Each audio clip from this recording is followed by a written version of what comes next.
تو کہنے کا مقصد یہ ہے کہ دنیا میں ہم جی تو رہے ہی ہیں، لیکن کیا ہی خوب ہو، کیا ہی اچھا ہو کہ ہم اپنے جینے کو اس انداز میں جئیں کہ اپنی زندگی کے اس جینے کے تصور کو آخرت کے ساتھ جوڑ لیں۔ یعنی دنیا کے تمام جو ہمارے معاملات ہیں کرنے سے پہلے ہم سوچیں کہ ایک دن ان کا ہمیں حساب دینا پڑے۔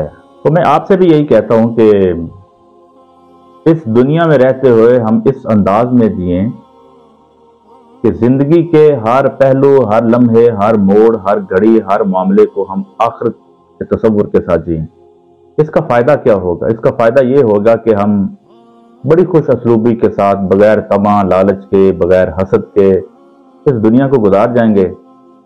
دنیا میں بھی ہم خوش رہیں گے اور آخرت میں بھی جب ہم اس امید کے ساتھ جائیں گے کہ اللہ تعالیٰ ہمیں اچھے اعمال کا اجر دے گا، اور اس خوف کے ساتھ جائیں گے کہ اللہ تعالیٰ جو ہے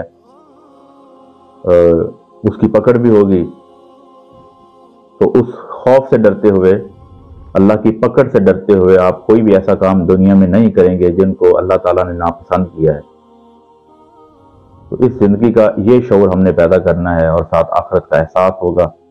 امید کرتا ہوں کہ آپ ان باتوں کے اوپر ضرور عمل کریں گے اور اپنے لائف سٹائل کو ضرور ریویو کریں گے، اس امید کے ساتھ کہ آپ جہاں رہیں خوش رہیں، شاد اور آباد رہیں۔